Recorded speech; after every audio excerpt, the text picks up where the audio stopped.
is Guardian Radio 96.9 FM. Fresh news, smart talk, all day. The views and opinions of the hosts and guests are their own and do not necessarily reflect the position of the management and staff of Guardian Network. You have to be strong in today's world.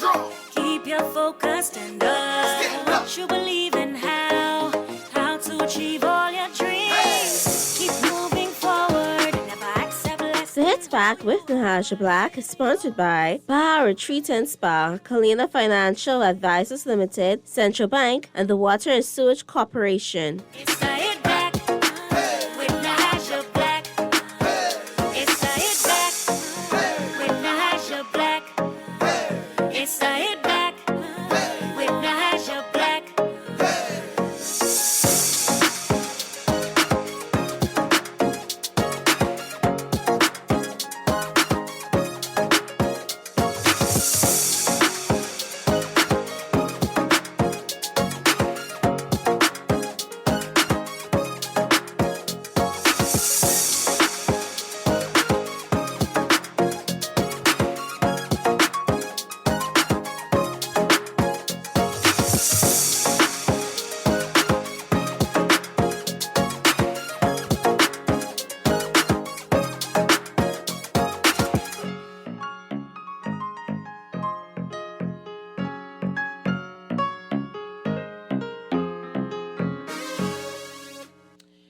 Good afternoon, Bahamas, and welcome to the Hit Back. I'm your host, Nahaja Black. It is a beautiful day here in. Hope you're doing well, taking care of yourself, living your best life today. I hope that everyone is doing whatever they need to do to, well, whatever. This is a stretch, right? Whatever you need to do. I hope you guys are doing your best to live your best life today. Coming to you live from Guardian Radio Studios. I got a special guest joining us. We've got a lot of things to talk about today. But before we get into, some of the pressing matters, I don't know if you guys have been following some of the pressing matters that has been going on around the world. So the global supply chain, anyone remember when owner of SuperValue, Rupert Roberts, started talking about, what was it? How there's going to be a supply chain issue, how food prices were going to get more expensive coming into the holidays, Thanksgiving, Christmas. Well, ladies and gentlemen, Thanksgiving and Christmas are here, and he is proving to be quite accurate. And it wasn't something that's like a secret. It isn't something that, we kind of, those who understand supply chain wouldn't be surprised or, would be surprised by. So that's something that I think is very important to discuss. He anticipated that there would be an increase in cost overall to us as Bahamians. Overall cost would increase, and that's something that's very important. How does that fashion or factor into what we are hoping to have done, right? Well, how does that factor into a lot of what we would like to do? Right? A lot of what we would like to do in terms of getting the economy moving. How is that affecting supplies in terms of, and I got a lot of sound in the back here, so let me find a zero bar and see if I can take some of this background noise away from me. Sorry, it's just me, April. So, that is something I think is a very important, something of note, something that is a big storyline to talk about. Also, and so joining me to talk about that, because we also have to talk about, now that the speech is done, now that all the pageantry is done, now that we're over all of the, this is who's the minister, this is who's that, this is who's the next. Now that we're past those things, the question then becomes, what's next? What's now? What are we doing now? How does that help us today? And that's really the question that, we want to get folks really interested in and keen in and aware of, right? So I think when we have all of this going on, okay, I'll fix that. When we have all of this going on, that is where you have to pay attention, right? We have to pay attention.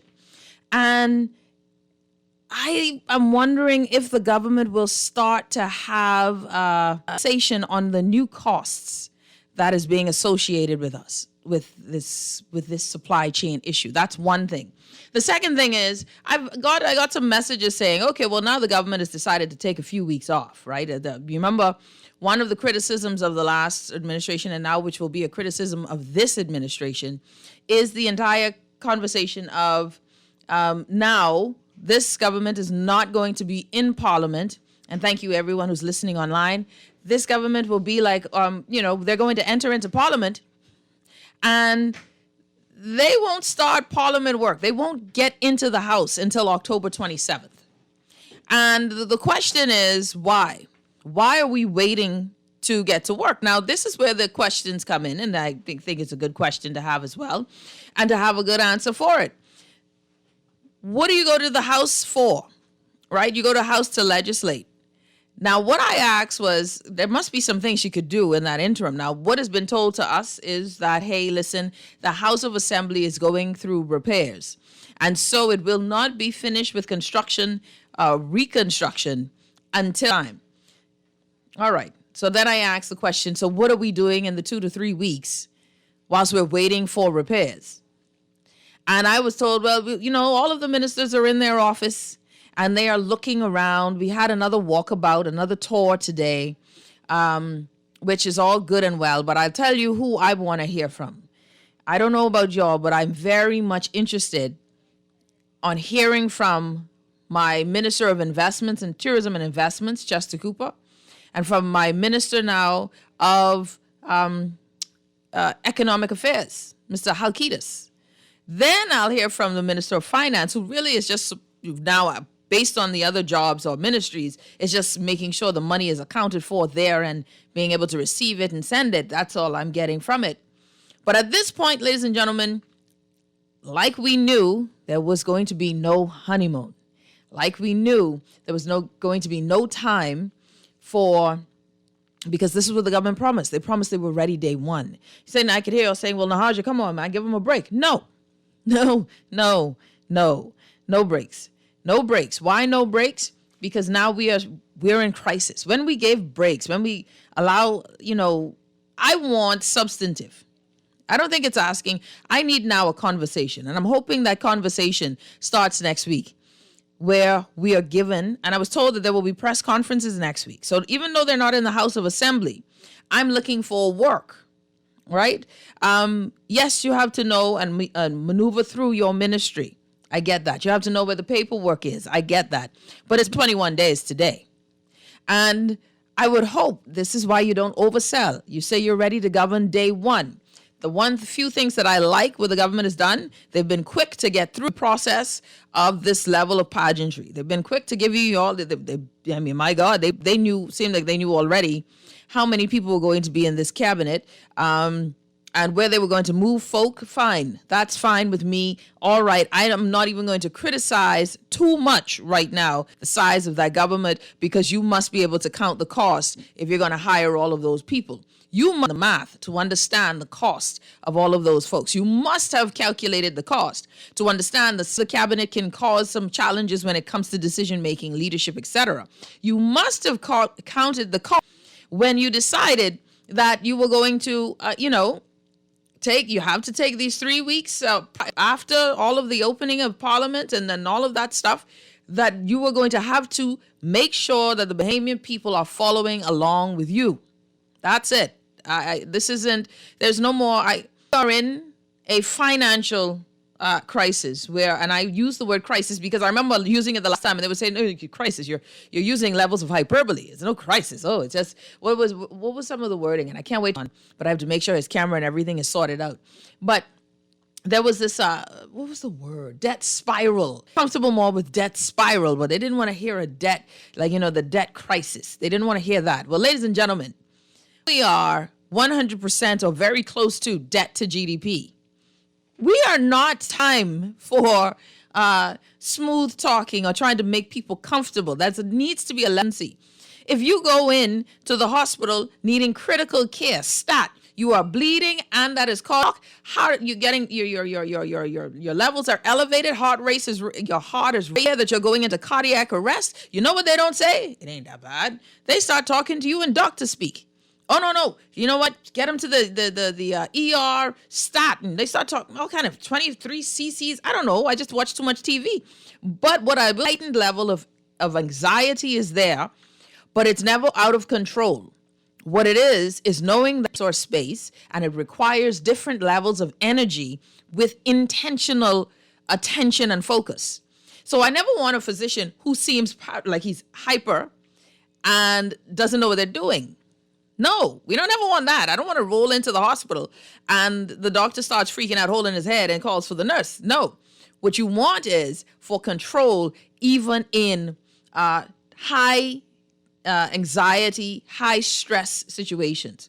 This is a high stress situation. We are in the critical wing of our finances and our economy, and that requires some very intentional, specific, and high energy attention.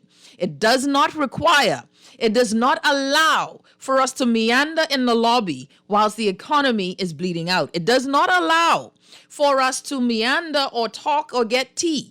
It doesn't allow for you to put on all your clothes. It requires immediate attention, especially if you realize this may be a triage event, especially if you realize that your economy is having one issue here, another issue there, another issue over here. 3 weeks not in the house should not be 3 weeks not working. And I'm hopeful that they are working. Now what needs to be done is to show us that you are working. And how do you show us? You get us involved. Now, I trust me, I'm totally over the tours. I'm fully over all of the walking through buildings and having the press see you. I think that's just buying time. That to me isn't low-hanging fruit. That isn't low-hanging fruit. To me, that's just buying time, showing us that you showed up to work today. That I don't need. What I need now is, after you tell me that the walls are painted, Chip is painting in a building that ain't ours, at road traffic, I don't understand the point. What I need you to find out now is, how do we save money by getting out of spaces that aren't government owned? How do we start to save money when we talk about healthcare? Where do we find the funds from? I appreciate Dr. Darvel walking through the hospital. I appreciate him finding out what is different about the hospital today. But the critical issues of the hospital are not new, especially, I would think, to a former health minister. They've just been exacerbated with time and lack of attention. So now, how do we resolve this? This is the challenge of saying you're ready day one, because you are with this blueprint for change. The government will not get a break. That was the pageantry of 3 weeks. We now have work to do. I want to welcome my guest, but before I do, Kermit, let me take a quick break, because I want to welcome my guest, Dr. Gilbert Morris, who's joining me. We have a lot of questions. I always like to bring Dr. Morris on because, one, his mindset, his thinking is one that is beyond the space we're in. You always, when you're in critical situations, you need someone whose mind isn't in the trouble. It's the person, when they say if you're in the forest, you can see the forest for the trees.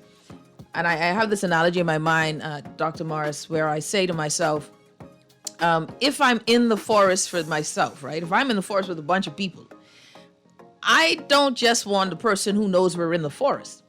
I want the person who said, not only do I know we're in the forest, but I have been the one that orchestrated the layout of the forest.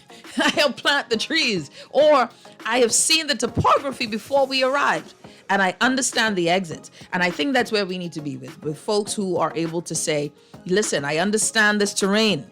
I'm not just going to be the one who says I got the most muscles. I want someone who knows the terrain. And that's why we bring on Dr. Gilbert Morris, because his mind is definitely further ahead than many of us in terms of the global space and his studies. So we'll be back. You're listening to The Hit Back with Nahaja Black. I want to bring back Dr. Gilbert Morris. Let's talk about this. The supply chain crisis, a lot of the promises from the speech from the throne, from an economic standpoint. Our purpose every day is to give the government as much help as they can.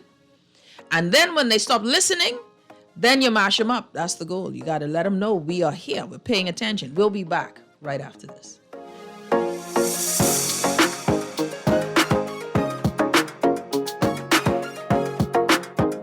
The Water and Sewage Corporation advises the public and its customers that the corporation will commence improvement works on Bamboo Boulevard, South Beach East, beginning Friday, September 3rd, 2021, from 9 a.m. to 3 p.m. daily, for a period of 8 weeks. During this time, there may be some interruption in water supply and traffic flow around the work area. The corporation apologizes for any inconvenience caused. Beulah, gal, can you believe this? We are now the patrol queens of the neighborhood. We now large and in charge. So we need to check out what's going on in everybody's yard. What about that gun that we know that Junior and his homeboys just ran out? Can we report that too? Of course we can. But we could be in deep trouble if they find out. We need to report what we see, Beulah. When you call Crime Stoppers, they just answer your call in Miami. So then we can report everything? Guns, where they hiding the drugs, who shoot who part of which gang, or who disturbing the peace with the loud music and the motorcycles. Then our neighborhood will be the best in the Bahamas, and everybody gonna want to come live here. And then our house price will go up, gal. So what we waiting on? What's the number? If you see something, say something. Let us all pitch in and stop the crime before it's your time. Call 328-8477 from Nassau or 242-300-8477 from the Family Islands. Or text us through the Crack Crime Bahamas app. Stop the crime before it's your time. You have a new text message from Scotia. Scotiabank is adding text messaging to its communication channels to keep customers updated in quicker and safer ways. As of November 4th, Scotiabank will be using text messaging to provide notifications on the minimum payment required for your credit card and due dates. Customers may continue to access their credit card statements on Scotia Online or through our mobile banking app. Learn more by contacting customer care-bahamas at scotiabank.com or call 356-1697. You invest in your children, your home, and your community. But are you investing in your financial future? At CFAO, we specialize in investment management, retirement planning, mutual funds, and private wealth management. Our team of experts never stops helping you plan for tomorrow. Because tomorrow begins today. Call us at 502-7010 to see what our financial advisors can do for you. CFAO, growing wealth for future generations. It's the hit back with Nahaja Black. It's the hit back with Nahaja Black. It's the hit back with Nahaja Black. It's the hit back with Nahaja Black.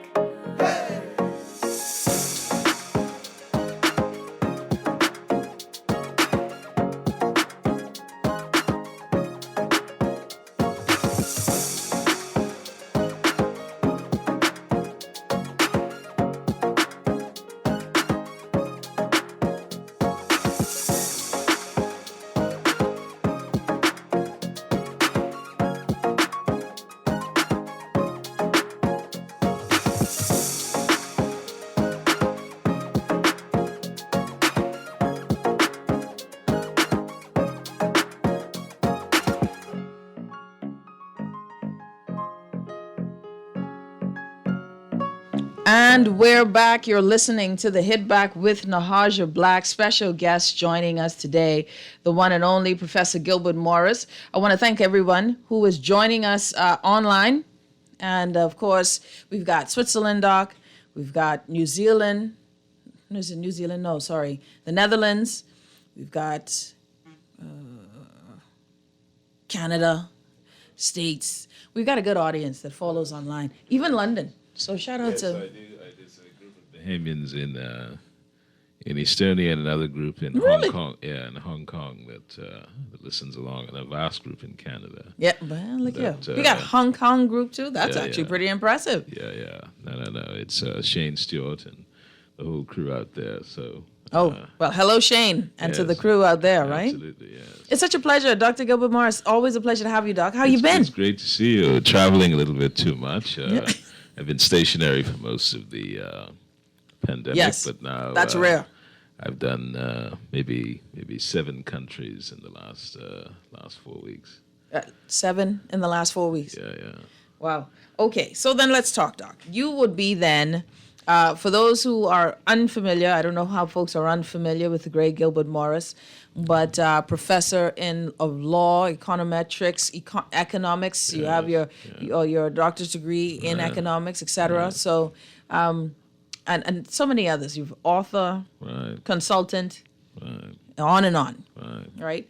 And so, what makes it such a great conversation every time. And plus, you're my mentor, right? Just to let it be known. I got economy questions, economic questions. I call on Doc, right?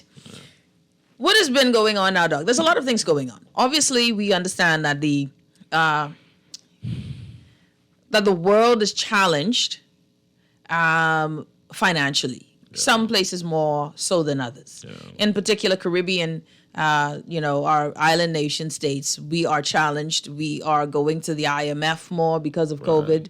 Right. The Bahamas has seen its own share of a double whammy, its own challenges, Dorian, and then COVID-19. Right. So we understand that there is a different we're in a different world in terms of financial standing, where we once were.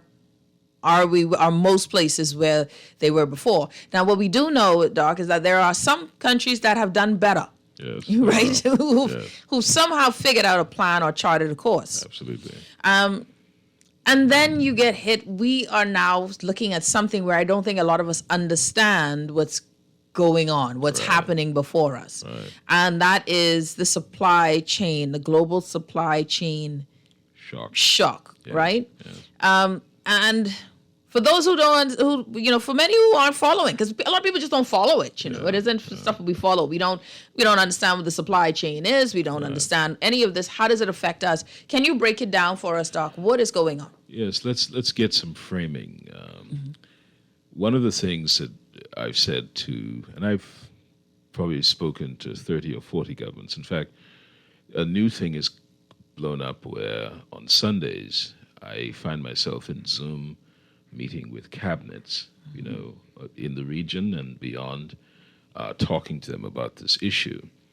During COVID, you'll remember you were one of the first programs in January of 2020. I came on and made several forecasts and so on, maybe about 12 of them over the first 3 months of COVID. I'm sad to say that all of them have been confirmed independently one way or the other. And I decided to write a book about it. So that's the upper level framing.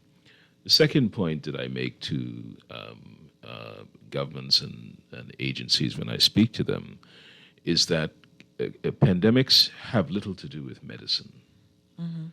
They say, well, what is an economist doing speaking so forcefully about pandemics? Well, first, my graduate research is actually in neuroscience and brain science from the 14th to the 17th century. And so it's the study of how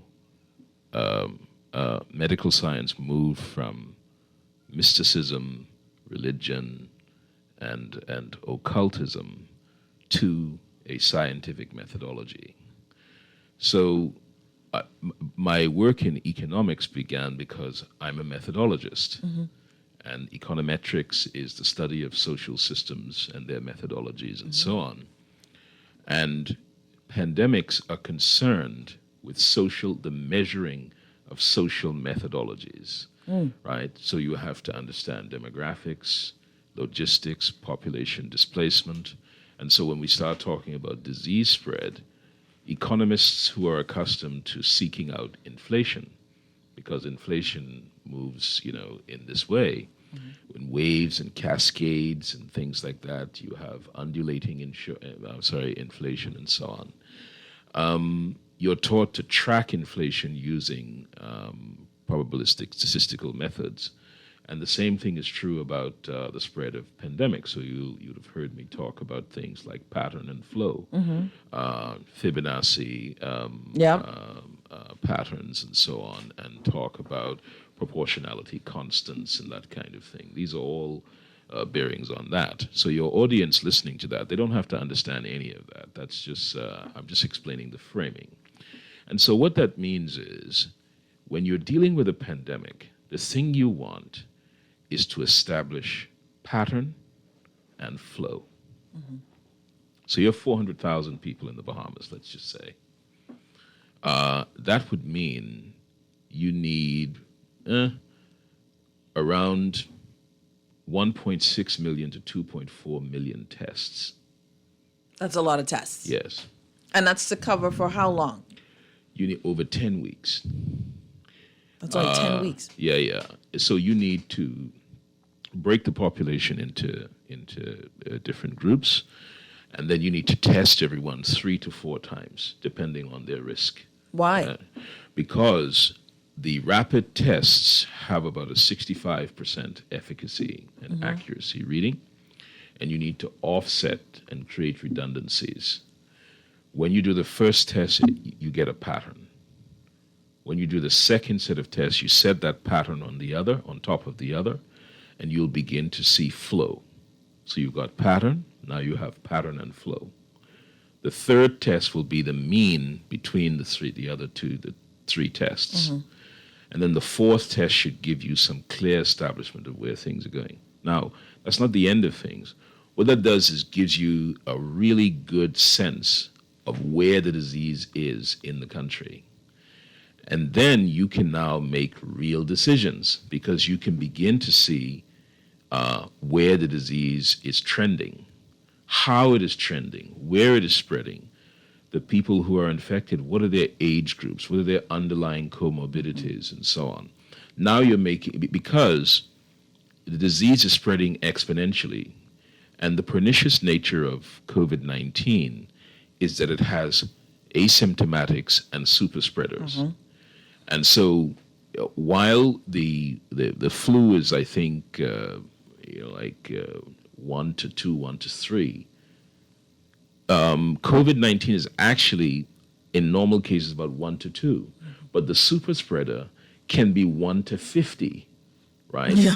So that was the police force at the early part of this, right? Absolutely, yeah. So it's a guerrilla, you're precisely right. And so even if you have a vaccine program, it's arithmetical because it's one person putting a thing in somebody's arm. If you wait to test people who come in and complain that they have the symptoms, that person could have spent 10 days infecting other people. And this is to the narrative of, if you're just tuning in, Professor Gilbert Morris, but this is to the narrative of how do we fix it, right? Yes. But I wanted to find out, Doc, because I know you've mentioned that before on the show. What I want to find out, though, is now we are now in a world where our Western brothers and sisters, the United States, is working to be open. Yes. Right? And a lot of countries such as ours are looking at ways to open, and this is what you're talking about, this cycle, right? Right. But we're already open. So now how do you live in this can't start from zero world? I'm going to give you 3 things. So take everything I said before. That is a descriptive characterization of what we are caught in. That you have to learn, unlearn, and relearn everything you know about the disease, because our normal method is to say, hey man, I dealt with that. And then you turn around and go the other way. Not this disease. Not anything really, but certainly not this disease. Right? And so I wanted to give your audience a sense of teeming pressure and cascades that this is dealing with. And if you do one thing wrong, you're so earnest, you're helping people, they're coming in, they're saying, I think I've got the symptoms. You're working overtime, but you're making a mistake because you're working arithmetically in a disease that's spreading exponentially, right? And that'll never work because you have tidal cascades that come over.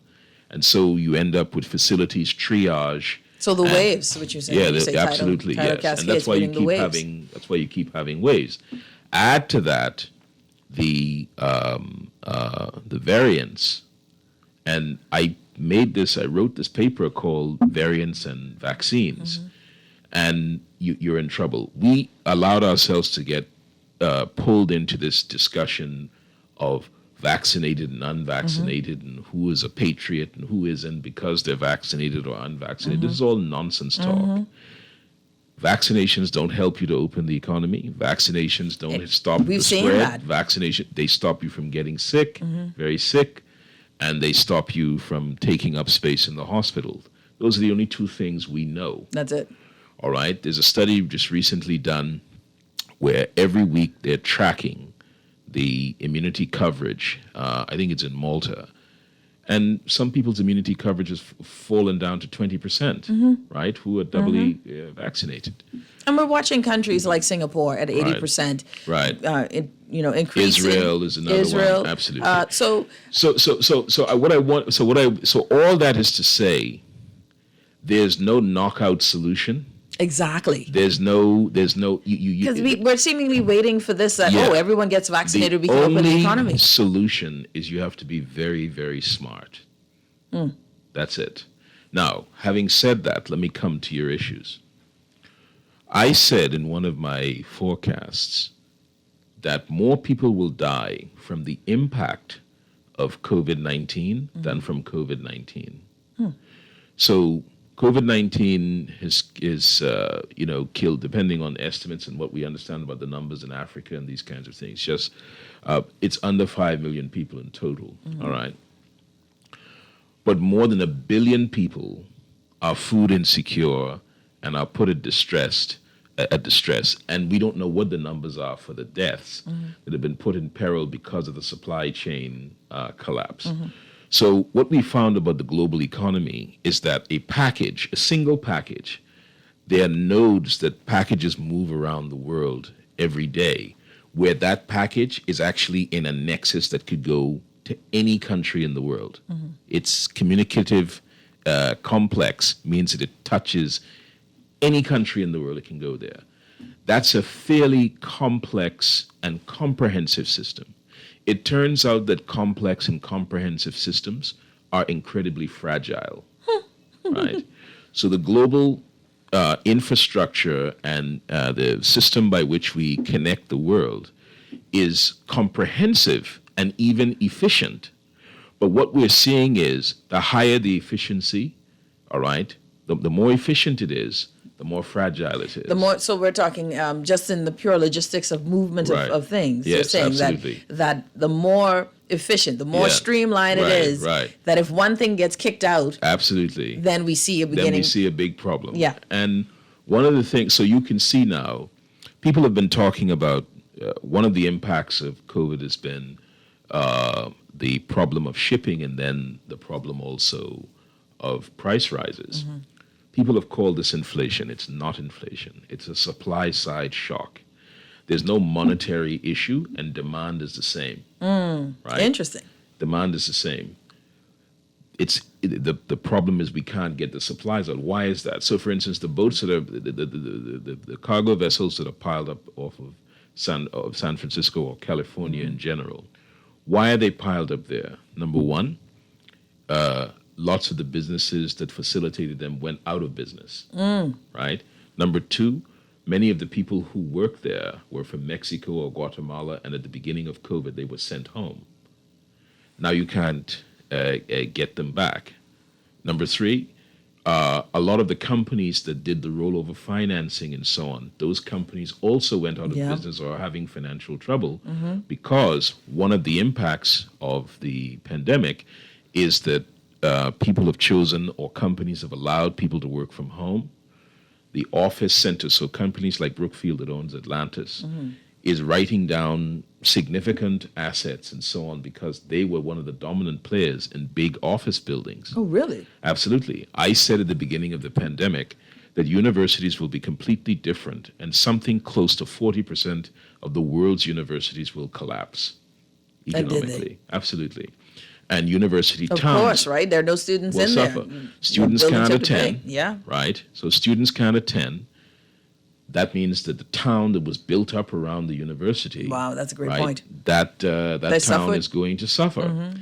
Moreover, in 1996, when I was chairman of the technology across the curriculum program at George Mason at the time. So we were just implementing technology. It was dial-up because America Online was right there. Right. And we had something called Town Hall. I don't know if you remember that early technology, right? It's like remembering Atari, to be honest with you, right?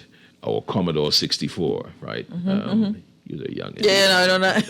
So, Commodore 64. Like, that's a dance. Yeah. One of the problems we had in those days, the connection didn't stay. Pictures were really jinky and so on, and it was buggy, right? This pandemic has found things like Zoom. You got Skype. Yep. You got Microsoft Teams. Yes. You got, I mean, God, it's just unlimited, Everything. right? And that's just the Yep. Western ones. You get all sorts of Korean ones, South Korean ones, and and so on. So, what professors have found is that you can actually mark a PhD thesis right down to the grammar and punctuation online, right? In an app. You can do it online.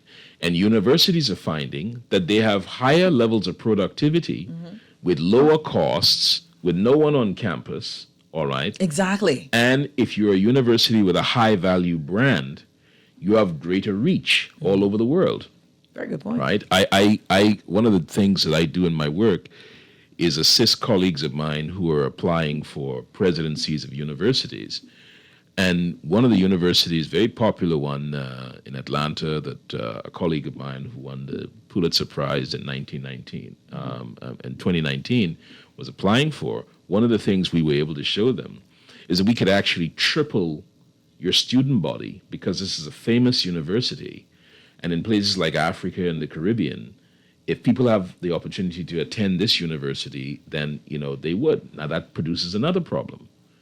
One of the things you're going to find with domestic universities is that if Harvard University is available online, and they have the Paris University of Paris model, they say in University of Paris, everyone gets in, but only 16% get out. Oof. So there's no entrance requirement.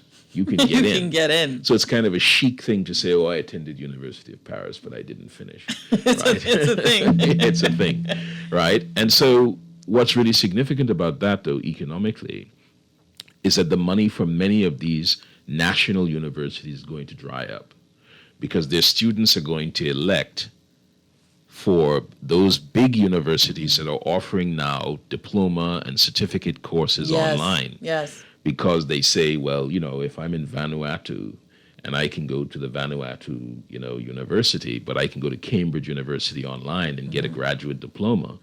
Why would I go to, of course, I'm to going Vanuatu? All right. Cambridge, Not to say anything bad about Vanuatu. After all, they're at the bottom of the alphabet. But here's the thing. It's very, very important to understand these impacts.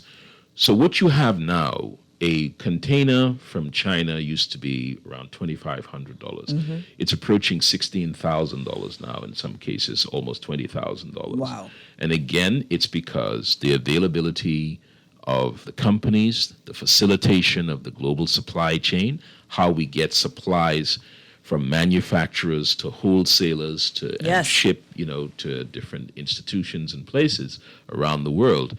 That has become prolix and very, very difficult now. And it doesn't look like there's going to be in any way we're not at the apex of this as yet. Wow. Hold on. You're going to feel that in your prices in the food stores in places like the Bahamas. And that's where we go with this conversation. Dr. Gilbert Morris joining us on the Hit Back with Nahaja Black. What concerns me with that, Doc, is that you said we're not at the apex of it, right? We're not. So that means that we still have more to go. And I'm curious. I was watching CNN last night, and the harbor master, they said they had about 55 containers out to sea, parked out. Container vessels, right? Out to sea, waiting to offload. Right. Truckers are waiting 9 hours to get these goods. And folks would be like, okay, but that's in San Francisco. What does it have to do? That's not Florida. That's not here. Well, think about it. Your goods come through the Panama Canal from the Far East. Mm-hmm. They pass through the Windward Passage or the Florida Strait, so they either go up around Cayman and Grand Bahama and Havana, or they go down at the bottom of Cuba through between Cuba and Haiti through the Windward Passage, past Turks and Caicos, Maguana, and up to the port of New Jersey.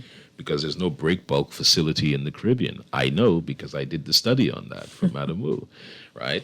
So it gets to New Jersey, and then you have to truck it down to Fort Lauderdale, Florida, and then we go to Florida and we buy the goods, and then we have to pay double freight because the container ship goes back empty.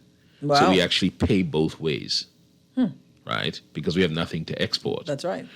So you have something like a 26% premium in there that is just shipping Just costs. shipping costs. Absolutely. And this is going to get worse because in New Jersey and all the way down through the chain, you have problems now with companies with their rollover financing, with companies that have been on mothball for a year or 9 months or something like that during the pandemic, and the emoluments which were given by the U.S. government were insufficient to see them through. And now Biden is trying to do something about that in these new bills that he's fighting with Christian Sinema and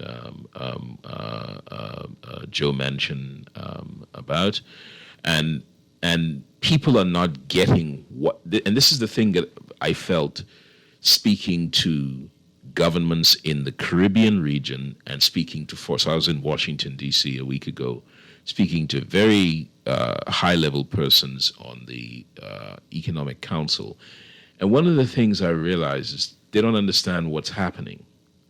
And I felt myself at a loss to explain the urgency without seeming like an alarmist, right? And the point I was trying to make to them is, look here, this is unlike anything you've ever experienced. If you're trying to re-knit together 2019, you're lost, absolutely lost. 2019 is gone. It's the whole world that belonged to 2019, Since from then. the origin of human life to 2019, that's Consider gone. that done. Yeah. The next 3 years are going to be radically different than the last 300. Wow. All right. And so you have, one of the things I'd petition for is for Expo in Dubai, because we haven't had a global summit on the pandemic. And there are lots of things floating around. So some countries have vaccines, some don't.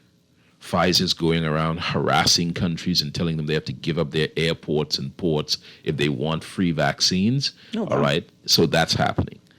Then you have a situation where the Africans are saying, no, we prefer antiviral drugs.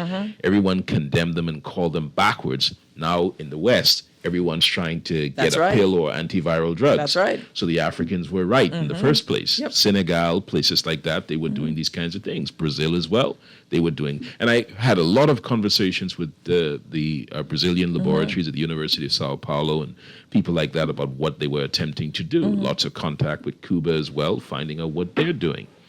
And the problem that you have, for instance, because of the supply chain problems, I track in African countries, lots of African countries have had enormous amounts of difficulties because of the variance and because governments have used an arithmetical approach to an exponential problem. I talk to the nurses in Jamaica and throughout the Caribbean all the time, and there was a period where the nurses were sleeping in broom closets because you had a strike action going on in the health industry, and at the same time a variant, the Delta virus, flying through Jamaica, and nurses were working 72-hour shifts at that time, trying to deal with the crisis. outbreak, yeah. And the problem was, they did not believe, they thought the government was doing what it needed to do. They believed the government wanted to fix the problem. And I think the same thing about Bahamian government, they want to fix the problem, but they won't listen to advice that is counterintuitive. Yes, you're right on that. Yeah. If it doesn't fit a message, Yes, absolutely. then it's not the right message. It's counterintuitive. Yeah. And so I've had a wild time because I'm someone who's known not to care how government feels about the advice that I give. Yeah. Right. And I'm not interested in whether it supports a political party or whether it gets you reelected and so on. My interest is the particular problem. And refreshingly, some governments have been very open about these kinds of things. Now, we've talked about the overall scale. We've talked about the supply chain problem. We've talked about some of the second, third order effects, like hunger, like the supply chain shock, like some of the failures around the world of financial institutions and companies and that kind of thing. So I was trying to get the expo to focus on the pandemic and certain very, very important issues that are going beyond our notice. And that is the differences between countries with their entry requirements, whether for vaccine passports, which I said would come. Yep. And what I think is going to be health as identity.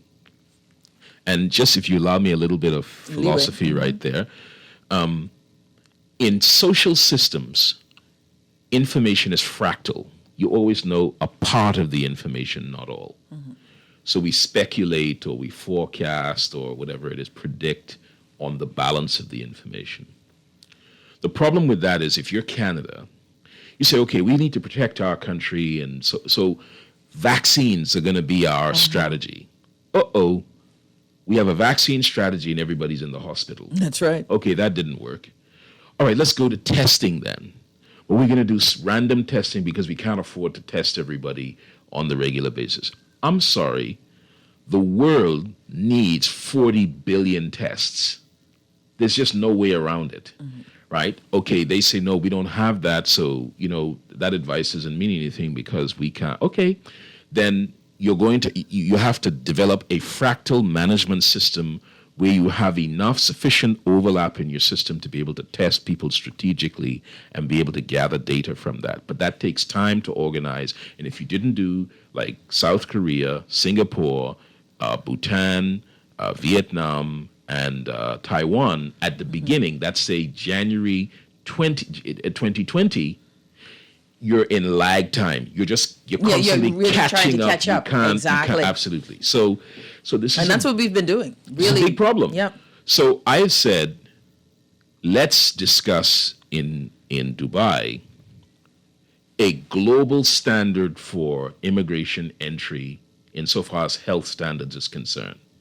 Let's protect the individual because I'm afraid that some country is going to say, I can't take this fractal information, this see through a glass darkly, half knowing, half believing. As St. Paul said, we can't work like that. That's the basis of economics, but we can't work like that. That's so true. I need perfect information. What is blockchain? Blockchain is perfect information. Yes.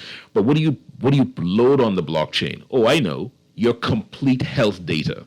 That would make me feel comfortable. If I'm Canada or I'm New Zealand I say, okay, I need to have your complete health data. As an individual. As an individual. So now you're talking about privacy issues, medical data. Absolutely. That is now safely, or we would hope, safely on a blockchain system. Well, the problem with that is whether it's safely on a blockchain or not, other decisions are going to be made of that because it's going to be convenient to other individuals, other institutions like insurance companies, banks. I don't know if I like that one. But the world is ambling towards an information singularity. That's true. Right? And an information singularity is where when you go to a counter or when you log in online, all the data about you is right there, right? And the danger of that is, as you say, the constitutional issues. Problem. You've seen the testimony before Congress about with Facebook. Yes. Here's the problem. You've got an algorithm that knows you better than your family. That's right. Right? But that algorithm also knows another billion people. All right? So Facebook is the biggest country in the world. It's the biggest psychotherapy session in the world, in human history. All right? Because what Facebook is aiming for is your limbic system, right? So you post something, they want you to have a dopamine rush. That's right. Right? So immediately, the algorithm locks you into a group of people and they all say, yay, super smart, our friend, da-da-da-da-da. So true. So the world has been reconfigured from countries in which people have different ideas to locking together people from different countries with the same ideas, right? With the same ideas. creating a difficulty, as my colleague Tristan Harris said before Congress and on Chris, I can't remember his last name, the fellow who comes on before Rachel Maddow. I know you mean. Yeah. And so Tristan Harris was on last night, and I spoke to him before he went on, and he was saying that, look, you can't have democracy with this. So what is all this? So we've been talking about a lot of things. What does all this mean? Your pandemics in an age of exponential social media technology produces an information crash. Basically, it corrupts the information ecology.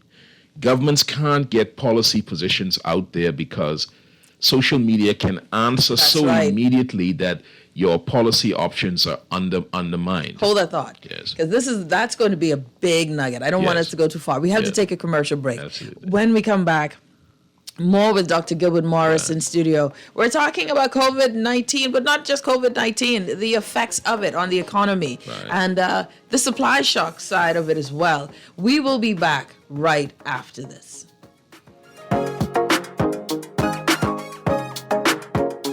This is Guardian Radio 96.9 FM, Nassau, Bahamas. It's Guardian Radio 96.9 FM, Nassau, Bahamas. Baja sugar, sugar, let's get sugary. Softer, smoother, and amazing skin. Oh, Baja sugar, sugar, we're the sugar ladies. Giving you skin soft as a baby's. Goodbye hair, we'll take good care of you. Come visit us at Baja Retreat Spa on East Bay Street. Contact us at 323-6711 or visit us online at www.baharetreat.com. Attention all students in grade 4 through 12. You think you know about money? Well, the Central Bank of the Bahamas is giving you a chance to prove it and win cash in the 2021 Get Money Smart Bahamas Video Essay Competition. Can you tell us why you think the Bahamian economy is an ideal model for digital financial services? If you can, just produce a short video submission before October 22nd and show us you are money smart. Cash prizes will be given in various age categories, but you must get your parents' permission to enter. For more information, visit www.getmoneysmartbahamas.com or see our post on social media. It's the hit back with Nahaja Black. It's the hit back with Nahaja Black. It's the hit back with Nahaja Black. It's the hit back with Nahaja Black.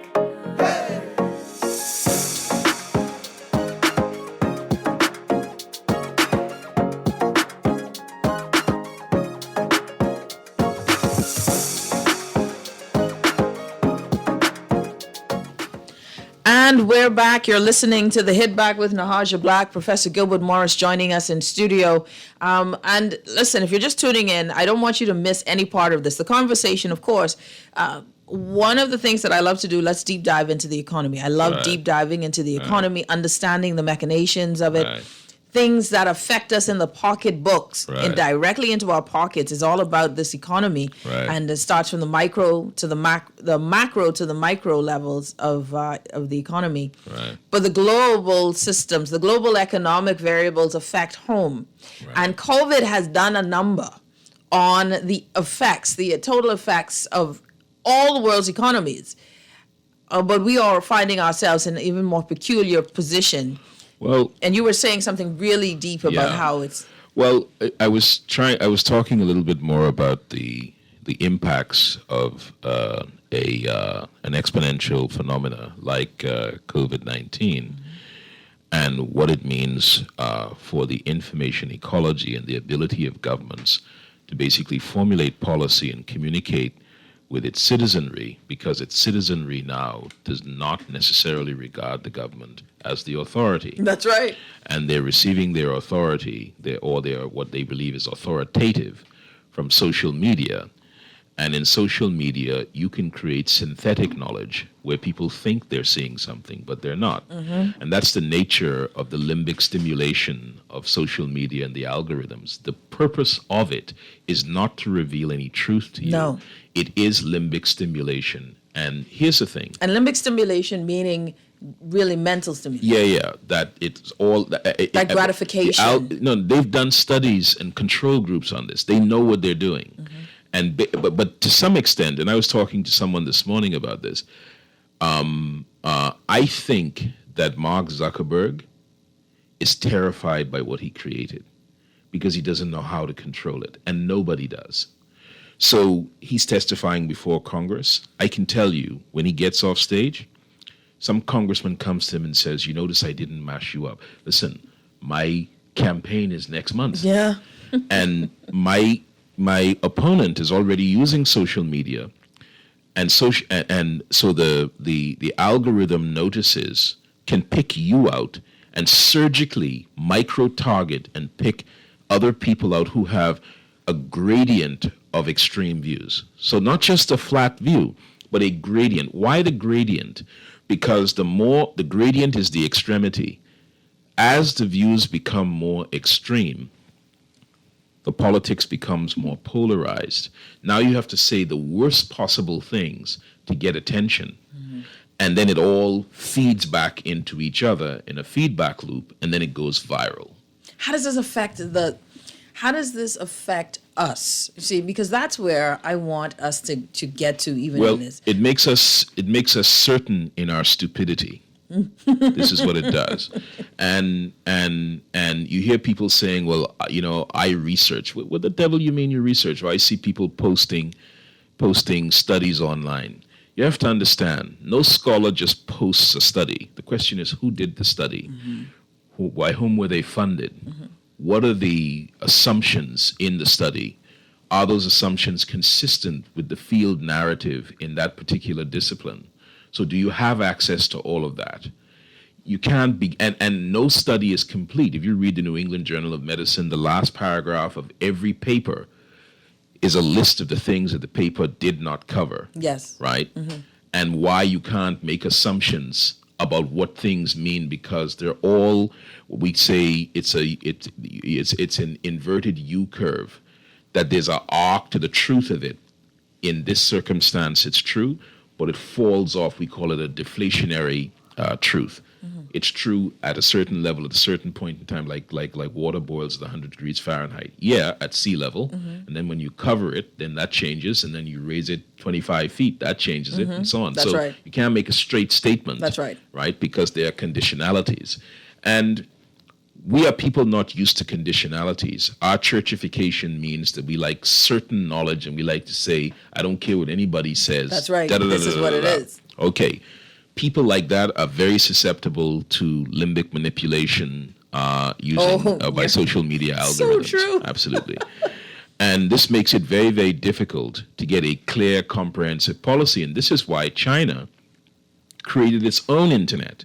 It's not, so when you are in China, you don't see, Facebook and but that's Amazon. Communism, though. That's to control your society. Well, it could be for that, and it could be just so Estonia has created its own internet, right? But Estonia doesn't behave as China. Yeah, does. but my point is you can create your own internet with different intentions, different objectives. But the key thing about creating your own internet, of course, we sold BTC for tuppence, so we can't do anything about it. But the thing about creating your own internet is first you protect the vital privacy information of your citizenry by keeping it in the country. I'm going to assume that if you check the databases where Bahamians and where our private National information insurance. is consumed, it's not in the country, right? Well, in we figured out some of that, Yeah, in many, many cases, not in the country. Okay, well, if large, we call them digital leviathans, large technology corporations, and the four largest ones are more powerful than 80% of the world's countries.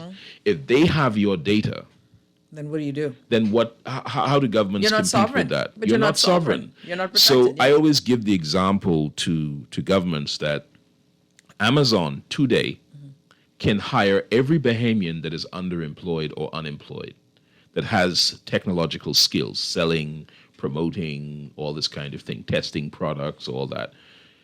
Pay them by PayPal, and your sovereignty is over. You get no national insurance.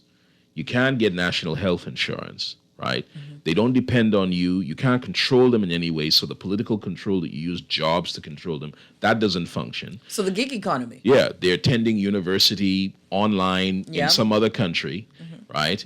They have all their accounting or whatever done in some other country online. So basically, you're emptying out the shell of the sovereign framework and leaving it with nothing, and the government just sounds like a barking dog or a meowing cat. It has no impact on significant portions or increasingly significant portions of the population. That is what we're facing. If you're not governing against that, you're wasting your time. And so, now, hold on now, Doc. So now I'm trying to figure out, you have to bring it home for me, because Yeah. even now, for me, when you say that and you share that, boy, that is a picture, right? But you know what's the first thing that came to my mind? What's that? We're not even smart enough Right. to fall for that trap. Yes.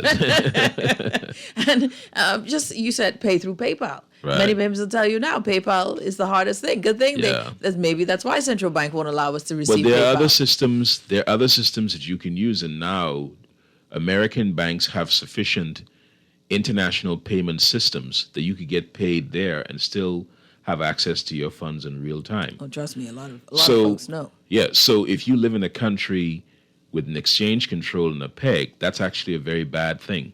And that would be us. Absolutely.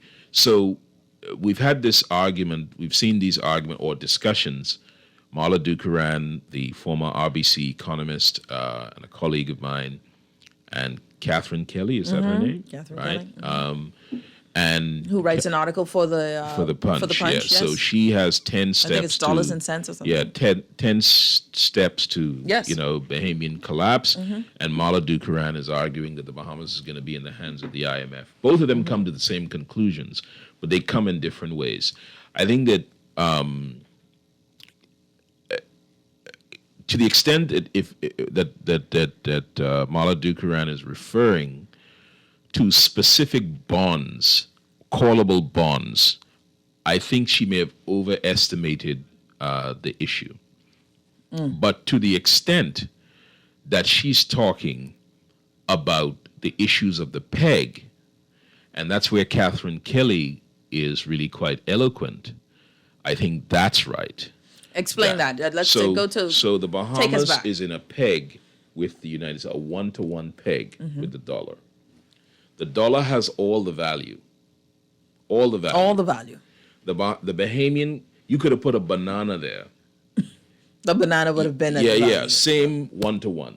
Doesn't matter. You could have said androsia cloth, whatever you want to. And that's a decision done by the country, Done by the host deliberate- country. So there's no market price for the Bahamian dollar. Oh, nowhere on a foreign exchange will you find. No market price for the Bahamian dollar.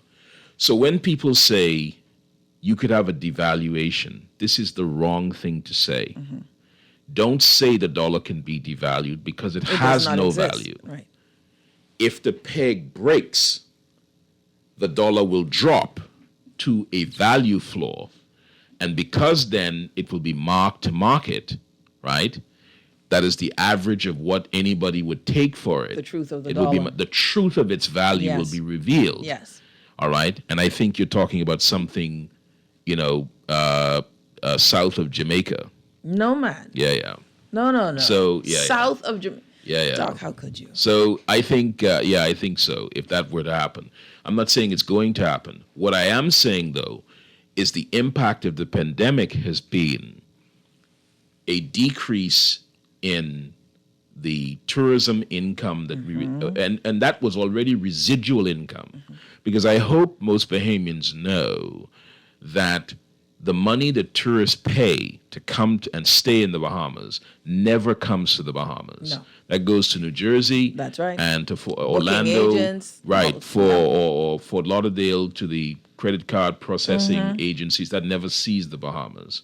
So what a hotel would do or a big corporation would do is deposit their money in a U.S. account in the United States and then get a rollover loan in the Bahamas in B dollars. So what's actually happening is you're increasing the number of people who are using B dollars to draw down on reserves that are diminishing. Now, I saw some report that says the reserves Drawing down on U.S. reserves. Right. So basically, we have a $10 billion economy that depends on about $2.5 billion in U.S. reserves. About 800 million of that is borrowed money, so you got to find new U.S. dollars to pay the interest on that 800 million, And then recently we just made a move with special drawing rights at the IMF, which is an IMF currency that you can plug into, countries can use or leverage. I've called for it to be used to do a $4.5 trillion global stimulus using SDRs, because they're convertible to any currency in the world. SDRs are? Right? What are SDRs? Special drawing rights. Okay. But it's a currency, right? Every country deposits a certain amount at the IMF, and the IMF holds that. Yep. So it's more complex than that, but that's the basic idea. And so when you run into trouble, you can call on that, on special drawing rights. Other countries can pledge And I special think that's drawing what we rights for you. did Just recently. just recently. Yeah. 200 million, Yeah, was it? so that doesn't, so the reserves didn't grow. We added to the reserves. That's the thing. Growth is a organic thing, which means we have developed businesses of one kind or the other, an enterprise of one kind or the other, and people have come voting with the U.S. dollars, and then we've been able to boost the reserves so by enterprise. Now, you say, well, we got a new government, what should they do? Everyone jumps out and says, well, foreign direct investment is the key. Again, no foreign investor, right, maybe for a short period of time, is going to risk their U.S. dollars in the system. They're going to park their U.S. dollars in a bank in the United States that has relationships or correspondent relationships in the Bahamas, and they're going to borrow B dollars. That's how Atlantis was done. That's how Bahama was done. All right, and so in each of these cases, foreign direct investment is not efficient enough to drive the growth and development that we need. What you have to do is invest in and through Bahamians, so that the tourist dollar comes to actual Bahamians. Right into their homes. Right into them, and then that goes into, that's drawn up into the reserves. You fatten the reserves by That's doing growth. that. Absolutely, that's growth. That's not borrowing. That's drawing not down, borrowing. no. That's not. You also have to bring your booking centers as much as possible. The Thank number you. one Say thing it that the again. Bahamas government should be doing is setting up a settlement center for credit card payments and all that Yes. within the Bahamas, whatever that takes. Because again, that is a shot in the arm to your reserves. Help folks understand the booking centers. Right. How much money do Right. we not make, or we are missing out of, just in booking? Because billions billions of dollars when you, as a tourism destination, we ought to have had the most advanced booking system. Expedia and Kayak and all these places should have had nothing on us. But the Bahamas invented everything. I mean, we had people to people before Airbnb was anywhere on anybody's mind. But we do these things, and they're quaint little political things, but we never pull a research group around them, analyze them, and say, hey, we could do fractional, renting of residential homes, and that means that every Bahamian could be in business, right? And that's how you and it's at a low tech level. It's sufficiently low tech that as many Bahamians as want to and have the discipline to could get involved. Plus, we could build an electronic system, a blockchain, and so on, where you could have registrations, bookings, and all that. And now the money is coming into Bahamian banks, into the Bahamas, these U.S. dollars and so on. It's huge. And it doesn't prejudice the large hotels. No. All right? Doesn't prejudice the large hotels. But it develops pricing mechanisms at all levels, and it supports, extensive airlift to the Bahamas and that sort of thing. And it could lead to the development of the family Is that islands. difficult to do? It's not difficult. It's not difficult for to booking do. centers. No, it's not difficult. Nothing is difficult. You have to be deliberate about these things. You have to map them out sufficiently, and you have to ask yourself, what are the? And maybe you white label the technology at first, partner with somebody, and so on, and then you have a medium term agreement, and then you switch from that medium term agreement, and you put your techies to work. One of the things I would say, and I would advise this government to do, is find every competent techie in the That's Bahamas right. and employ them right now. That's today. right. I mean, like this Right now. afternoon. Yeah. Right now. And get them building.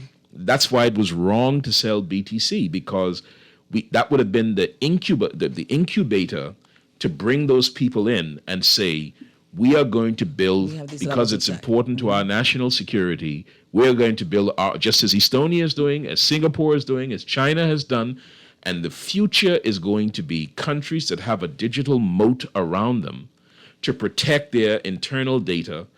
And foreign policy, all of you young people who want to study foreign policy that listen to Nahaja every day, as you should, if you want to study foreign policy, study interoperability. Interoperability mechanisms between, that's going to be the new foreign policy that's going to be negotiated between countries. Access to each other's, liberalized and harmonized access to each other's data sphere, digital sphere. I love that you said that. And so those are the kinds of things. So at the moment now, we are looking at a world in which the pandemic is the complete opposite of tourism. Complete opposite. And I told a large hotel here when they tried to open in July, because I said that COVID is forever, there's going to be no tourists in 2020. You can forget it. Probably not 2021 in any appreciable way. And then you'll have waves back and forth. The U.S. will never achieve herd immunity. And even though Biden won, I said this, I don't care who wins, Democrat, Republicans, but Biden is never going to do the kind of brutal things you need to do to get your hand on this thing. And that's going to give the Republicans a chance to come back with this extremism that they have practiced, such as the governor of Florida. And when you see things like that, you say, well, why are you talking about that? We're talking about the Bahamas. Yeah, that is about the Bahamas. That is about the Bahamas. Because if the U.S. can't get it together, enters into basically a cold civil war, right, where the Supreme Court is pitted against women, the Texas legislature is pitted against black voters, and so is Georgia, and so is this one and that one, and so on. And if you're going to have that kind of thing, and we'll see what this will look like in the midterm elections, and if Biden loses the Senate in the midterm elections, nothing is going to get done. And as I said in March of 2020, the smart Bahamian government will govern as if the United States ceased to exist. You're so right. And I said that, and now you're seeing it play out. And what does that mean? Does that mean the United States does not exist? No, it doesn't mean that. The attempt to govern as if it doesn't exist means that you will do more things that are self-reliant, self-dependent, independent, and you will pick the low-hanging fruit that's available from the United States, such as the wealthy persons who want to decamp out of the United States because of the social turmoil. We don't wish the United States bad. We wish they thrive and do well. They are our friend. But when we're talking about the strategy for our own country, we have to be smart about what the real opportunities are. And what the opportunities are is there are 100 million Americans retiring in the next 25 years. That has been exacerbated by COVID. That has been, and winter is coming. That has been exacerbated by COVID, by variants. It has been exacerbated by the likelihood of higher taxes, whether you think those taxes are justified or not. So if you're in the Bahamas sitting here going, well, you know, I really don't think Biden should raise taxes, or you think, I think Biden should raise taxes, that's none of your business. What is your business is, what is the net effect of either? And if the net effect is that wealthy people want to leave the United States, that's good for us. That's an opportunity that's for good us. For us. If the net effect is people become more wealthy and they want to stay in the United States, that's good for us because it's advertising for tourists. You see my point? So having the right frame of mind, and there's one more thing I would say.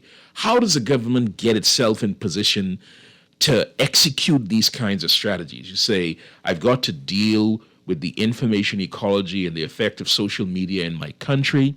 I've got to deal with limited resources, which means I didn't prioritized to get vaccines at the front end because I had said in March of 2020, send all microbiologists, every physician or nurse who's good at chemistry, even if they got to wash Bunsen burners, send them to the 7 vaccine development centers around the world so that Bahamians can be part of the story.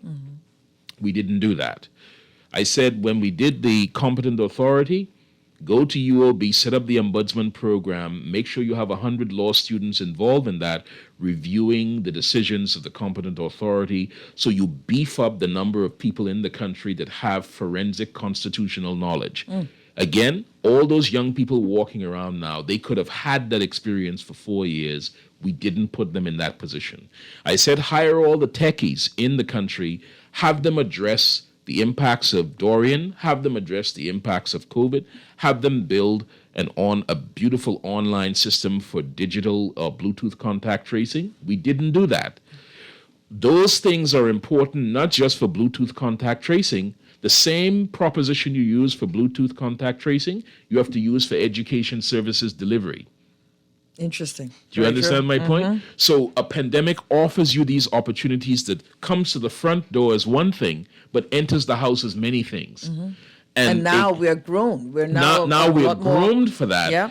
And so Singapore, in its constitution, I mean, Lee Kuan Yew was a Chinese aristocrat, but the difference between Lee Kuan Yew and Sir Stafford Sands, who were equally as bright as each other, is that Lee Kuan Yew could not stand ghettos in his country. So in the Constitution, they ensured that minorities were protected for a 25 to 30-year period. In the Constitution, sufficiently that Lee Kuan Yew's last cabinet had in it an Indian deputy prime minister. You understand me? Dr. Jayakumar. So when you think about that, they looked at their country. Instead of complaining and saying, oh, these people keep coming here and taking our things and so on, they built a system to keep those out who they wanted out by a certain criteria, and those who they let in, they integrated them fully in the system. Yes. But the migrant problem, Singapore was number 1 in the world in my ranking in January of 2020. It fell to number 6 by July of 2020 for one reason. They forgot about the migrant workers. Yes, they did. Yes, and then we had an outbreak there. Absolutely. And what did Prime Minister Lee do?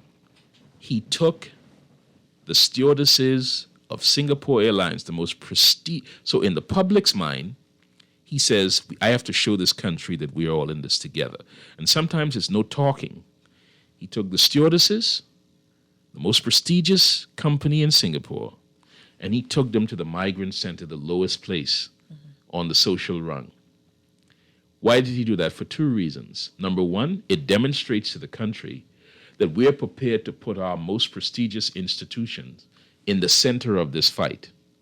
But it also steeled the stewardesses, because when they're at 35,000 feet and people are misbehaving with COVID and all these kinds of things, they've been in the trenches, they understand, and now they're seasoned and knowledgeable and experienced and are able to do what they need to do. And now look at what's happening. Singapore and New Zealand and Cayman actually are the 3 models of COVID management that everyone must pay attention to. I'm so happy you said Cayman too. Yeah, absolutely. Wait, let's take a break. When we come back, more with Dr. Gilbert Morris here. We're talking about COVID, the economy, and the way forward. Someone has sent some great, sent a great text message with regard to supply chain and wanting to know, should we be bulk buying? And also, there's something else that is out there. But we'll be back. You're listening. We should be strategically, but we should be buying strategically. I like that. Yes, Hold your thought. As a unit, as a national unit. And people have done this before where they throw all their Josie bundle in and somebody go to Miami and bring back one big box. No, but not like that. Share things up. We'll be back. You're listening to The Hit Back with Nahaja Black, Guardian Radio, 96.9 FM.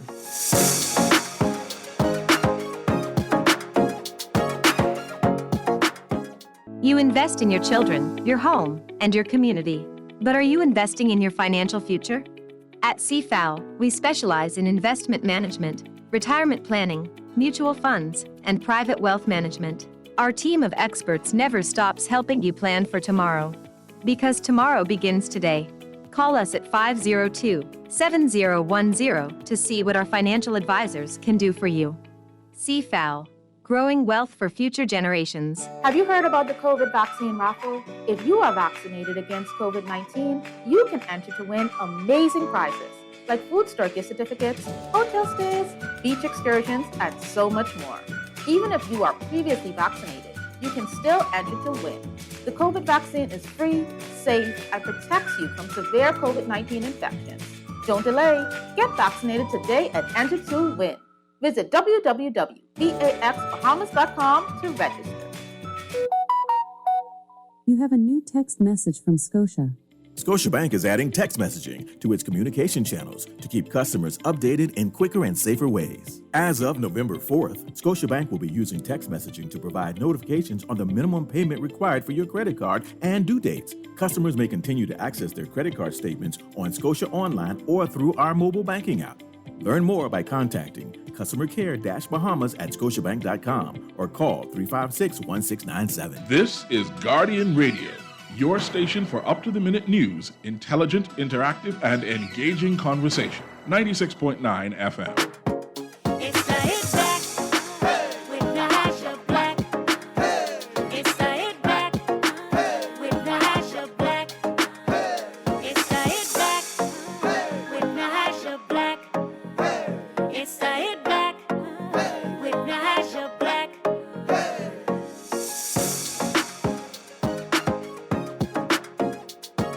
And we're back. You're listening to the Hit Back with Nahaja Black, Guardian Radio 96.9 FM. I've got Dr. Gilbert Morris joining us on the show. And let me see. I got some comments now. Folks are, hi, Mrs. Black, please bring this gentleman on at least once a week to educate us. Bahamians. That's from Tanya. Right. She's saying hello. And, Hey, Tanya. Someone sent a text, and I want to read that. I'll read that a little coming to the end of the show. This is important. An important question here. A question for Professor Morris is brilliant, but can he work within the framework of government's decided plan? For example, the blueprint for change. Can we work within that plan, that blueprint? And then we'll get to the text. I don't. When I go to countries, governments invariably give me some sort of blueprint that they're working on, and usually I don't pay attention to that. I ask for the map. Give me the map and the vital statistics, all the vital numbers of your country. And that'll tell me whether you have set the foundation right to be having a blueprint of some kind. And what will happen is, and what I do, because I believe in matching. So if you have a blueprint, sit it over there. I'm going to engage in this exercise, and if I end up where your blueprint is, all right, then your blueprint is right. But if I don't end up where your blueprint is, then we have to have a discussion. But if you're so, insistent that your blueprint be followed, I don't know whether you've done the foundational work. I agree. To set the right foundation in place to end up at that blueprint. To even get those results. And you should welcome the exercise where I'm going to do an analysis to be able to see if I end up where your blueprint is. But that's the only way. To me, that's the only way that you even get close. It's proof of concept. That's it. Yeah, absolutely. And if you want the concept to work, right, then you should welcome that proof of concept. Let's get to a call and then we'll get back to where we were. Caller, you're on the Hit Back. Welcome. Yes, Nahaja Black, how you doing? And Dr. Gilbert Morris. My good friend. Johnson. Hello there. How are you? Just allow me maybe 60 seconds. No, 120 seconds at the most. Because first, let me right where he starts, right? And you asked a very important question, and I love his answer. Because the blueprint that has been established, what I see it as one of the most extensive data collection process that has to begin for it to be have any type of viability. And I'm talking about the internal data and being able to benchmark it against the external data that is ever changing daily in the global marketplace. Right. And I mean, it's a huge task. It's because essentially, I know what the words say, but I'm saying that the current administration has a technological miracle to achieve. Coming to that, we'll talk about that later. My second point, I think, Dr. Morris, I think the most important aspect, and I think you should put emphasis on, is the fact that you spoke about this data sovereignty and data privacy, and the fact that a foreign policy, which could be one of the first in the world, should be considered to be established on it. Right. The Bahamas Constitution, when you look at it from a digital mindset, is the only place in the world that I'm aware of that can provide constitutional data privacy and constitutional data sovereignty. And so when we look at establishing a data industry built on that footprint, we could actually become the Qatar, how Qatar uses influence rather than getting into the fight. We can become the Qatar of protecting individuals' data, where even when you talk about building privacy, kind of like you're giving a new identity that we can verify, kind of like how we do the deed poll, but it is accepted globally to be established, and it would also give individuals the opportunity to monitorize the actual data they create, as well as protect the data, even from a medical standpoint, and not knowing who they are. But I think nowhere else in the world this is possible. I've talked about it for almost a decade before most people knew the difference between data and data. And that's a joke there. But and I think it's possible. I think it's time for us to embrace the future as opposed to building on the past. Yeah. And I hope that an opportunity is taken at this pivotal point in our time that we actually have a conversation of change that is necessary for us to progress in this new reality we live in. Thank you so much. Thank you so much. Stuff. Yeah. Brilliant stuff, yeah. See Alan Johnson over there in Grand Bahama. Brother, Let me ask you, Doc. Someone says, what is the recommendation to survive the next 3 years? Bulk buying, crypto, what? And we're talking about also with that in mind of this supply shock as well. When you decide to optimize to manage a problem, you have to ask, what is the mechanism for managing complex systems, right? Complex systems where components of it that are opposite to your well-being are exponential. So break that down. Right. So you have a virus, you have the impacts of the virus, non-medical impacts beyond the pandemic into economic, financial and social and so on. So our education system, for instance. Of course. Right. So if I asked a parent right now, do you have a sense of what the next 6 months will bring in our education system? You can't really answer, right? Do you have any sense of what advantages your child will have?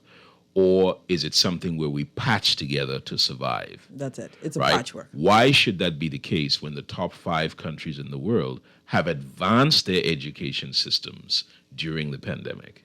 What are they doing that we're not doing? So you have that. Now, so you come into office, you got a prime minister, you got a young deputy prime minister, you got all these people in government. The structure of our government are a series, generally speaking, is a series of plantation divisions where each minister is in his own silo, right? That can't work in this situation. No. It cannot work. What needs to happen when you're dealing the same way military command is organized, high-end military, and I'm talking about deployed military command. So like the Supreme Allied Commander during the Second World War. So you're on. It's not on the site. Yep. It's a hot situation, right? You have to have a directorate, a war room. That war room has to gather information and analyze that information, what is called spectrum information that covers the entire spectrum. Yeah. It's not a 9-to-5 job. No matter what the ministry is. Yes. Then you have to say, hey, minister, organize your ministry to run the day-to-day, and then also organize a team in your ministry to receive this information from the war room, right? So if you're the Ministry of Health, you organize to run health facilities and all that. That's the basic stuff. But all the big plans, like we're going to develop national health, you got to forget about all that. Because now it's a question of survival and getting beyond the survival benchmark to thriving. So out of the war room comes an analysis about, okay, we need our health system to look like this. So the Minister of Health has to be available to receive that information from the war room and then get that stood up right away. Then you say, well, to do that, the Ministry of Works has to do these sorts of things. So the Ministry of Work the Ministry of Health becomes the client of the Ministry of Works, and then you work that. Yeah. And you say, if we achieve this, we'll be able to do this in the Ministry of Tourism. So then tourism has its mechanism built on that. That comes out of the war room as well to be strategic. Then you say if tourism achieves that in the Ministry of Finance, we'll be able to track this sort of thing. So you see, it's not the old traditional system anymore. It's one. Where some ministers have no idea what's going on in the other one's ministry. It's manage your ministry to a baseline of efficiency and be available from the intelligence from the war room to what we call steel man your industry towards a strategy. And if we don't take that urgent approach, right? So people are saying things like, we have 4 years and we have 5 years. We don't have that. We don't have any of that because if Biden loses the midterm elections, the U.S. is going to become inhospitable. Not that I want Biden to win. I'm just saying the position of Mitch McConnell. So if they win the Senate outright, that's it. We're in trouble. And the numbers in the Congress are shortened so that Democrats don't have the large advantage. You have a stalemate in the U.S. government. And for us, that's not very good with variants, right? And a pandemic raging, right? That's not a good thing.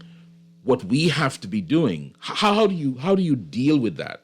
You can't deal with that from one ministry plodding along. Oh, we have some investors coming in. No. You have to invert it. Take 10,000 acres, master plan it, put a team together, send them around the world. Go get your skyline. Don't sit in your office and wait for someone to define your skyline. That's the kind of energy I'm talking about. Doc, you remember you said something to me years ago, and you brought this to my attention.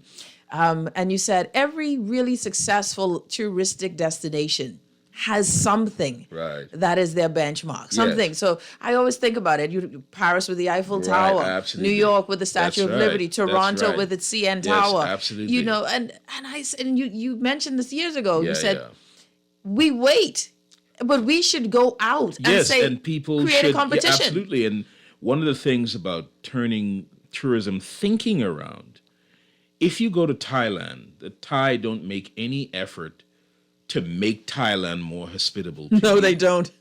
The Japanese don't limit their Japanese-ness culture to make it acceptable to you. You go to Japan and you adopt Japanese behavior. Yeah. There are 10 million people walking in Tokyo. Nobody looks at you and nobody bumps into you. So you adopt that posture because if you go around bumping into people, uncomfortable things might happen. You become Japanese. You go to Jamaica, you go to the Terra Nova Hotel, you have sweet bread and fish soup and things for breakfast. You have ground provisions and these sorts of things. They speak with a accent, they play their own music, and you have to say, so what's that saying? Yeah. So what's that about? So tourism is make the lives of your people beautiful, prosperous, and culturally rich. Then invite the tourists to come and enjoy that with your people. Let's get some of these callers right now. Caller, you're on the hit back. Thanks for holding. Yes, good afternoon, Ms. Black. Good afternoon, Mr. Gilbert Morris. Hey, how you doing, my brother? Yeah, I'm great. You know, I've learned a lot, and so, you enlightened me some more on the supply chain issue. But, the thing is, I'm afraid that this is a construct because Mr. Gates is on the internet discussing this about a year before the book COVID-19 and the Great Reset came out. Right. So I first learned about supply chain from about last year. The Great Reset came out last year, June 2020. And it has some conjecture, but I see that most of the stuff in the book is actually coming true. Right. So this supply chain issue seems to be a construct to drive up prices driven by China. And so I just would like for you to comment. But the thing is, I've looked into it. The longshoremen in the States, they earn about $70,000 to $85,000 without overtime. So I was trying to find out if the labor shortages are fast, because the reasons they're giving and you're looking at what's going over there, it's a farce. It's just to drive up global economies. And then the fact is, Mr. Gilbert Morris, that they knew that or let's say the United States is the reserve currency of the world. So hence they know what this pandemic will have on third world regions as far as tourism. So they know this will dry up our reserves, and they know the economic hardship that would induce. So no third world leader has prepared themselves. You know what I mean? That's what I'm saying. Let's comment on that, because they knew this for a long time. This is in the book, The Great Reset. It came out in 2020. That means I'm fully familiar with it. And, look, global infrastructure is the supply chain is all the infrastructure in the world that gets product from one place to the other, right? So that's everything from air cargo to ships to telecommunication lines to trade finance, all these sort of warehousing, all these sorts of things. These are all part of the global system. That system has different levels. So during the pandemic, the early part of the pandemic, cruise ships sent everybody home. Mm-hmm. Cargo ships sent everybody home. One of the biggest issues that people don't know about cargo ships is that they're almost magnets for low-wage labor, hard labor. That you get people from these sorts of Guatemala and Greece and all these sorts of people struggling and so on. So they go home. Now, reaggregating those people into the system is difficult. The financing model to drive that system is very difficult. Different countries having different entry requirements and so on, having different capacities and resources.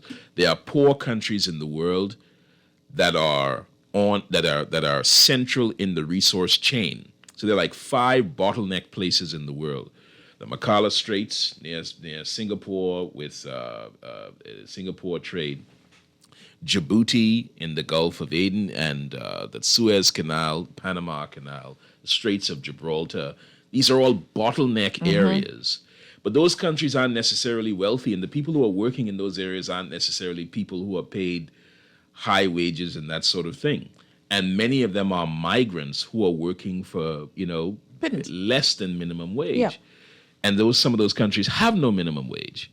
So the system itself is held up by a company. So there was a 60 Minutes program talked about airplane maintenance.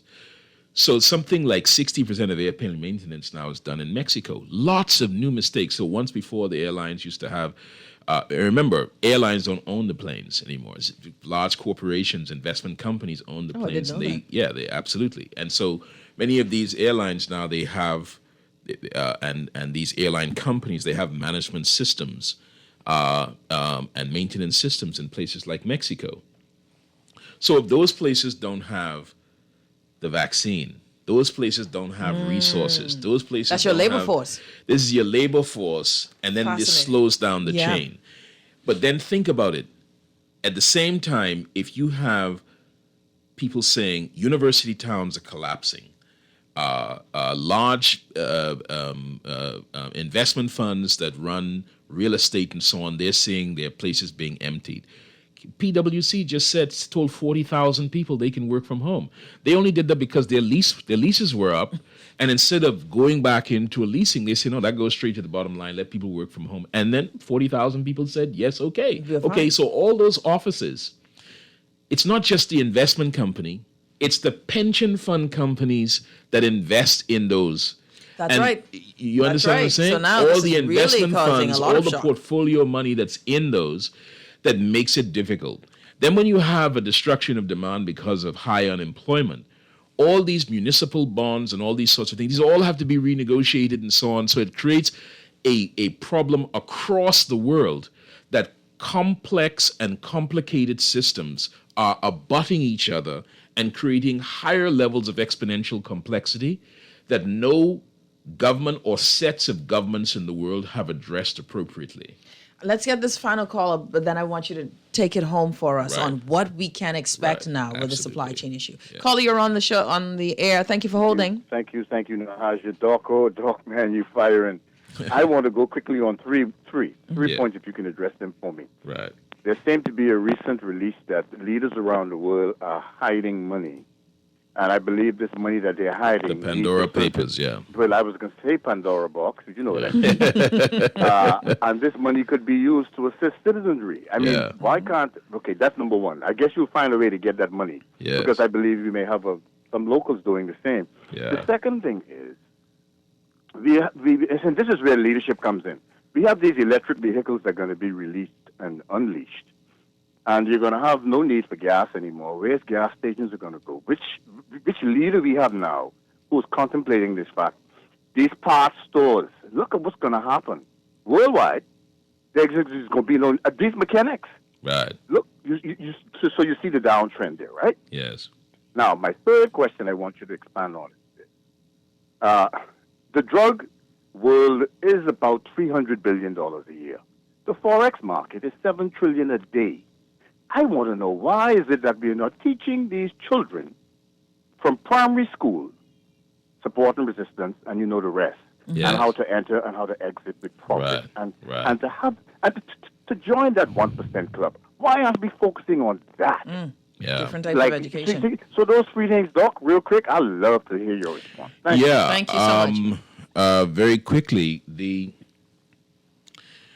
what's really important to notice is that the governments of the world, the Pandora Papers have come out and they've say they expose certain things. Now, I'm going to say that I'm not a fan of this, largely because they acquired these documents as a cybercrime. And at the same time that we're condemning Putin for interfering with elections, we have journalists stealing private data and giving the impression, it's bad for us, because they're giving the impression that we are harboring that just to have your money in one of our jurisdictions is already a crime. That's right. And that's not true. Right. Demonizing our jurisdictions. Absolutely. Yeah. Having said that, there are governments and government officials around the world who have been exceptionally naughty in the way that they made that sound so not as bad. Yeah, well, they've had their hand, both hands in the cookie jar, I told you the future is about perfect information. Every transaction you make, and I said this at my Cambridge lecture in 1999 about the blacklisting, and I told the audience, your Dame Sawyer was there at Cambridge at Jesus College, Cambridge University, with Osada Bey and a couple of other people. Oh, wow. And I said at that time to the audience, in the future, there will be a technology in which government will know every single transaction you make, and it'll be confirmed, and there'll be no hiding or anything like that. So you were ahead of your time. That I didn't think of blockchain, but that's the point I was making. And I would love for you to elaborate more on those questions, but I need to ask you this before we go, and we only have about 4 minutes. Okay. What does this supply side shock, the supply chain shock mean for the average everyday Bahamian consumer? In a country where you import 98% of what you consume, it means everything, because you don't control the supply chain, and yet you have to pay for it. So the smart thing, we talked about how you have to have a war room. Everybody run their ministry at a baseline of efficiency for all the basic things that need to be done. That's right. And leave room for creativity so you could receive the intelligence from the war room and execute, right? So in the same way, we should be meeting with wholesalers and retailers and big food stores and that kind of thing, and trying to figure out how we manage these sorts of things. In Turks and Caicos, I tried something once. Turks and Caicos is next to Dominican Republic. Dominican Republic is 11 million people and like 25 million tourists. Turks and Caicos is, 3 cousins trying to be a country, and I'm cousin to all 3 of them, right? So my point was, you'll never develop the economies of scale. No point in sitting around this room talking about how we could reduce the cost of imports for food. What we should do is go to the Dominican Republic, bundle with one of the big food stores, right? So they order another 5 containers a month. Put it on their receipt. And we pay them cost plus, 10% or something like that. That's excellent. And now we're getting their buying power. That's right. Right? For 14,000 people. Mm-hmm. That's the kind of thinking that you have to have. Loose, open, swift thinking that you have to have. The last point I would say is, in terms of economic structure, Singapore did something very unusual. Norway as well, Estonia as well, but I'll just stick to Singapore for this point. And the Bahamas is in a better position to do what Singapore did. And what they did is they said, hey, we are going to turn the country into a generator function for domestic prosperity. So when we bring in foreign investors, we're going to set up a sovereign fund so all the buildings that they rent, they're actually renting from the sovereign fund, which means they're renting from the citizens of the people of and the people So of we're Singapore. not selling away everything. So we're not. People aren't coming because the government of Singapore owns 90% of all real estate, 85% of all rental property. Isn't that something? Under the sovereign fund, right? And one of the interesting things there is if you look at all the processes, the electronic mainframe, the buildings, they have 147 corporations. My colleague Ted Tan is the head of this for Temasek.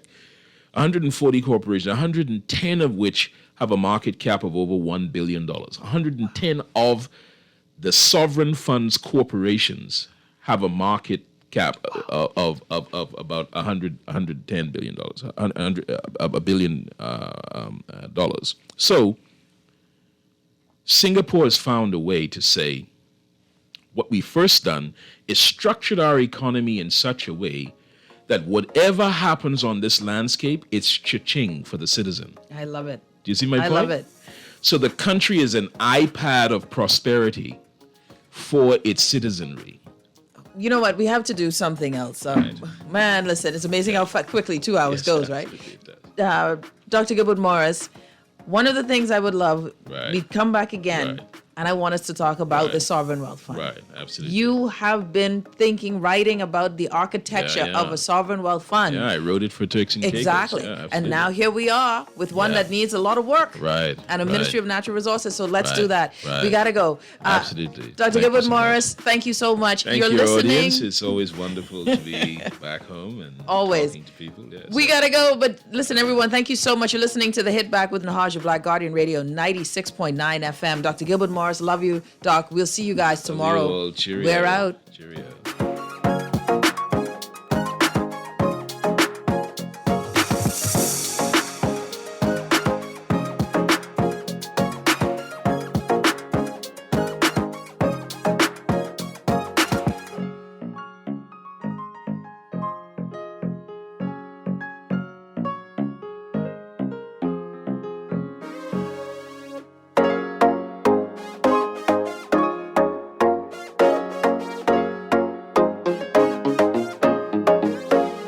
This is Guardian Radio 96.9 FM, Nassau, Bahamas.